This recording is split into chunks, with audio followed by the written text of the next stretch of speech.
Celebrating, much like exercise, is a discipline. Don't agree with me? Well, wait until you get to the end of this video, and I think I might be able to change your mind. I'm in the middle of a 30-part series where I'm talking about 30 things I have learned over the last 10 years. We are coming into video number 21. So we are 2/3 of the way through this series. And man, the next 10 videos, they are going to be good. So don't bow out now because the best is yet to come. So celebrating, why do I say that celebrating is a discipline? Celebrating is so important to our business, to our lives, but why? Now, if you've been hanging out with me over the last 20 videos, you know I have talked a lot about celebrating your accomplishments and celebrating the accomplishments of the people around you and really building community. And why? Why is this such a big deal to me? And I'm going to get into that here in this video. But first, I kind of want to share a little personal story around this. You know, a couple months ago, I was listening to a very dear friend of mine, and she was talking about this very same thing, that celebration is a discipline. And when she first shared that, I was like, well, discipline? Like, well, when you put it that way, I'm like, geez, this is not an area I'm disciplined in. It's actually an area I struggle in. And so as I talk about these areas of struggle and why we don't celebrate, what keeps us from that, just know it's coming from a very personal place, because these are the reasons why I don't celebrate. Some of you, these might ring true to you too. And so we'll just be on this little journey together then, won't we? So why don't we celebrate? Because we're too busy. We're workaholics. You know, we always see work to be done.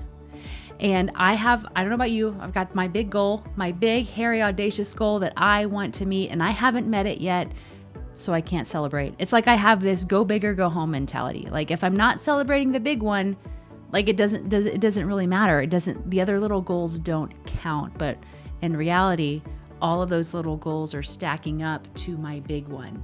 Okay? I see it over there off in the distance. That's why I keep looking that way. I can see it. I can almost taste it. I'm not there yet though.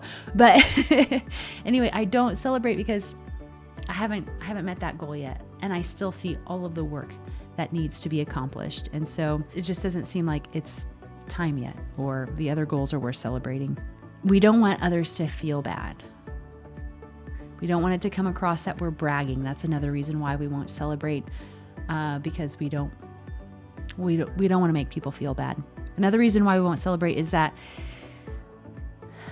sometimes in one area of our life, we're struggling with something. Okay, like it's hard. Maybe like there's hard family stuff, and it makes it hard to celebrate the good business stuff, right? Because you've got hard, but you've got good.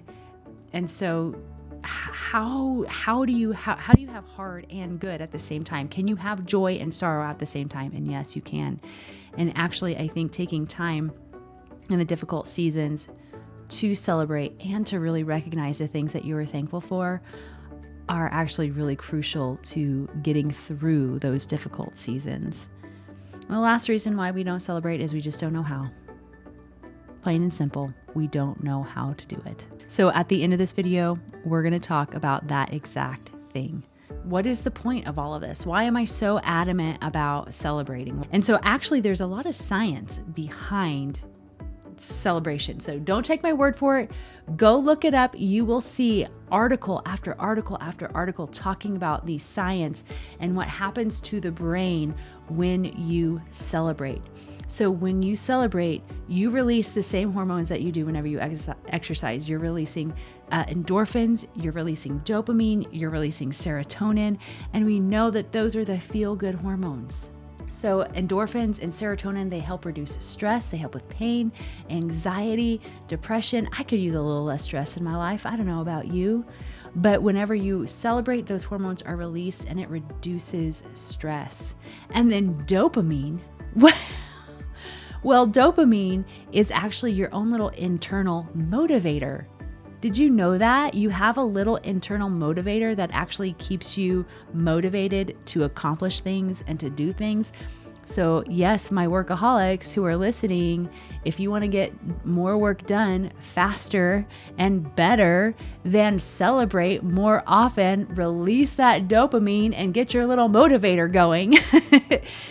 Those of you who think you need a little bit more motivation, maybe try celebrating and release dopamine from its prison. So when we celebrate, these hormones are released. There's like a chemical reaction happening in our brain, and it helps keep us motivated, and it helps enhance our mood, and it just makes life a little bit better, not just for us, but for the people around us. And then celebrating is important for communities because celebrating actually brings people together.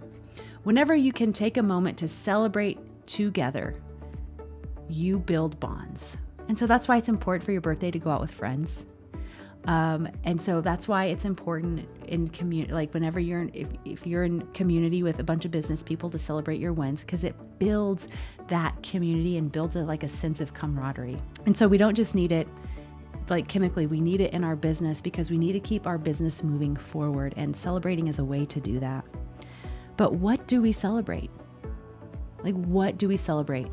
There's kind of two different approaches to this. And the first one is, if you have not celebrated, like if this is not something you do, well, now is the time to do it. And I want you to take a look back at the last month, 6 months, year, and I want you to, yes, write down all of your accomplishments. And if you have not celebrated those, it's time to celebrate it. Take a moment, go out to dinner, treat yourself, and celebrate what you have accomplished. Tell somebody about it, share it with somebody, and just take a minute and just take a minute and stop and celebrate all that you have accomplished. All right, so that's celebrating past accomplishments, but what about forward thinking? What about planning to celebrate in the future? And if you watch the SWOT analysis lesson where I walked you through an example of Susie completing a SWOT analysis. At the end of that SWOT analysis, she created goals. And so what Susie can do with her goals is that now she can attach a reward to each of those goals. And whenever she accomplishes each of those goals, she can reward herself. And those rewards are going to keep her motivated to meeting those goals. Now, it's important that the reward that you attach to those goals are going to motivate you. Like, it's not just I'm going to go to Starbucks. It's not that. You're going to incentivize yourself with a pretty significant reward. So, treating yourself to a new pair of shoes, or, taking your family out to dinner. So whatever that is, it needs to be significant so you'll be motivated to actually meet it. Now, how do you celebrate these goals? Well, honestly, that is up to you. It's up to you. Bigger goals you're going to want to celebrate bigger. You might, like we talked about before, going out to dinner or buying yourself something. Smaller goals, it's as simple as like maybe you just share it with somebody you love. Maybe you are a part of a community and you had a client win that you want to share with them. So share that with them and just take a minute to celebrate. For me, I celebrated a really big milestone. It's not something I posted on social media. I didn't really feel like it was appropriate to post on social media, but it was still an accomplishment worth celebrating. And so I have a very close friend that I shared this accomplishment with, and she was so excited for me. She invited my family over to dinner. Our families had dinner together, and we celebrated this accomplishment. And it felt so good to celebrate that. And it felt so good to do it with such a dear friend because it brought us closer together. And so that is an example of how you can celebrate. We think of celebrating and we think that we have to post everything online, and that's not true. You don't have to do that. Sometimes that's appropriate, but it's not always appropriate, like in my example.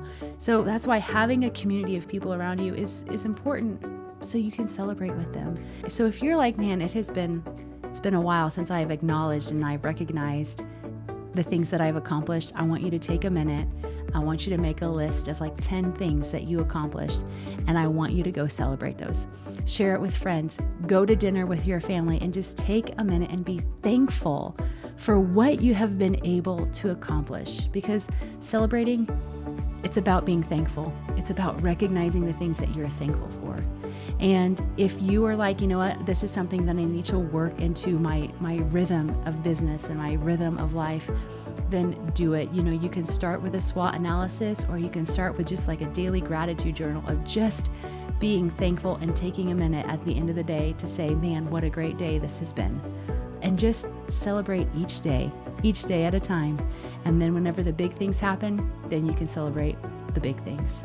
All right, you guys, I hope that you found this encouraging. I hope to hear that you guys start celebrating a heck of a lot more, because I know you have so much worth celebrating. I'll see you in the next video.